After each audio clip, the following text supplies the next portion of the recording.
আপোনালোকে চাই আছে E24 লাইভ ব্ৰেকিং মই দীপাংকৰ গগৈ স্মাৰ্ট মিটাৰ বিৰুদ্ধে সমগ্ৰ অসমতে কংগ্ৰেছে প্ৰতিবাদ সাব্যস্ত কৰা দেখা গৈছে আজি গহপুৰত স্মাৰ্ট মিটাৰ বন্ধ কৰাৰ দাবীত কংগ্ৰেছে প্ৰতিবাদ কাৰ্যসূচী পালন কৰে বিদ্যুৎ বিভাগৰ স্মাৰ্ট মিটাৰ লগোৱাৰ নামত ডকাইতি বন্ধ কৰাৰ আহ্বান জনাই ৰাজপথ কপাই তোলে সবিশেষ চাওঁ হওক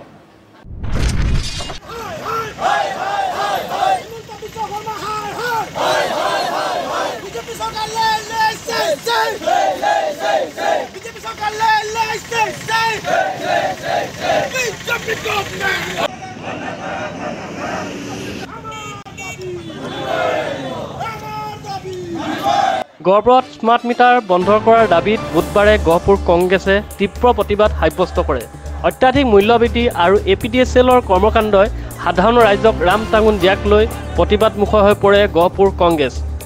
বিদ্যুৎ বিভাগৰ স্মাৰ্ট মিটাৰ লগোৱাৰ নামত ডকাইতি বন্ধ কৰক হিমন্ত বিশ্ব শৰ্মা হাই হাই শক্তিমন্ত্ৰী পদত্যাগ কৰক APDCL হাই হাই আদি ধ্বনিৰে উত্তাল কৰি তোলে গহপুৰৰ বিদ্যুৎ বিভাগৰ কাৰ্যালয় চৌহদ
না আজি চাওক ইলেক্ট্ৰিচিটি বস্তুটো ৰাস্তা বা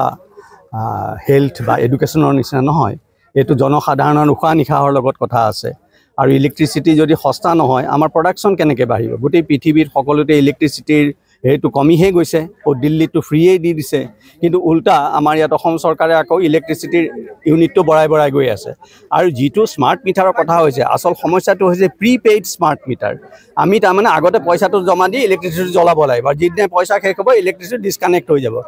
আগতে ট্ৰেডিশ্যনেল মিটাৰত কি আছিলে যে আমি যদি কিবা কাৰণত বিল আহিলে আধা বিল দিলোঁ বাকী আধাৰ কাৰণে আমি আলোচনা কৰিব পাৰোঁ বা আমাৰ যদি মিটাৰটোত কিবা খেলি মেলি আছে ডিপাৰ্টমেণ্টক ক'লে তেখেতসকলে আহি পেলাই চাই মেলি পেলাই মিটাৰটো ঠিক কৰে কিন্তু প্ৰিপেইড স্মাৰ্ট মিটাৰৰ ক্ষেত্ৰত সেইটো সুবিধা নাই আজি কাটিল বুলি ক'লে কাটিলে এই হাজিৰা কৰি খোৱা মানুহে দুখীয়া মানুহে কেনেকৈ দিব সেইটো বিল যদি আজি বিলটোৱে কাটি গুচি যায় আৰু তাৰ সেই প্ৰিপেইড স্মাৰ্ট মিটাৰৰ শুদ্ধ অশুদ্ধ জানিও আমাৰ কোনো উপায় নাই কাৰণ তেওঁলোকে বিল নিদিয়ে আগতে বিল দিছিলে বিলখন বেছি পালে আমি গৈ পেলাই SDO সুধিম ইলেক্ট্ৰিক ডিপাৰ্টমেণ্টক সুধিম এতিয়াতো সেইটো সুবিধা নাই সেইকাৰণে আমি প্ৰিপেইড এই স্মাৰ্ট মিটাৰৰ বিপক্ষে আছোঁ আৰু এইটো সম্পূৰ্ণ অগণতান্ত্ৰিক স্বেচ্ছাচাৰীভাৱে চৰকাৰে আমাৰ ওপৰত জাকি দিছে বিশেষকৈ দুখীয়া শ্ৰেণীৰ লোকে অতি কষ্ট পাব এই মিটাৰটো আৰু তেওঁলোকে ভাবে আৰু এইটো প্ৰথমতে তেওঁলোকে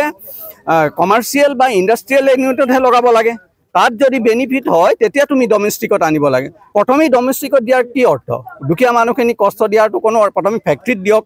দোকান পোহাৰ দিয়ক তাত যদি সকলোৱে ভাল পায় ঠিক আছে স্পীড মিটাৰটো ভাল প্ৰিপেইড স্মাৰ্ট মিটাৰ ভাল তেতিয়া ডমেষ্টিকে ল'ব নহয় প্ৰথমে ডমেষ্টিক দিলে মানে আমি ৰাইজক কেয়াৰ নকৰোঁ এইটোৱে হৈছে গতিকে আমি এইটো সম্পূৰ্ণ বিৰোধ কৰিছোঁ আৰু এইটো বিৰোধ আমাৰ চলি যাব বিৰোধে চলি থাকিব বিভিন্ন স্তৰত আমাৰ প্ৰদৰ্শন হৈছে আৰু আমি দৰকাৰ হ'লে আমি গৈ চিফ ছেক্ৰেটাৰীকো লগ কৰিম আমি ইলেক্ট্ৰিচিটি ডিপাৰ্টমেণ্টৰ লগত কথা কৈছে বিদ্যুতৰ বিভাগৰ মন্ত্ৰীৰ লগত কথা কৈছে আমাৰ এইটো চলি যাব অহৰাই আৰু আমাৰ বিশ্বাস আছে চৰকাৰে এইটো বন্ধ কৰিব লাগিব এটা সময় কাৰণ এইটো সম্পূৰ্ণ অবৈজ্ঞানিকভাৱে তেওঁলোকে এইটো ব্যৱহাৰ কৰিছে সকলে নিজৰ কৰ্ম কৰিছে তেখেতসকলে ভুল ভাবিছে আমিতো এখন সাধাৰণ মেমৰেণ্ডামহে দিবলৈ আহিছিলোঁ লোকেল আমাৰ ইলেক্ট্ৰিকেল SDOৰ চাবত আমি এখন সাধাৰণ মেমৰেণ্ডাম দিওঁ কিন্তু ৰাস্তা বন্ধ কৰি দিলে গতিকে সেইটো আৰু আমাৰ চৰকাৰৰ বৰ্তমান চৰকাৰৰ জোৰ জবৰ আপোনালোকে জানেই গতিকে সেইটো বৰ শুদ্ধ নহয় আমাক দিয়া হ'লে আমি লাহেকৈ গৈ SDO চাবক মেমৰেণ্ডামখন দি দুই একাষাৰ কথা কৈ গুচি আহিলোঁ কিন্তু সেইটো সুবিধা আমাক নিদিলে ইয়াত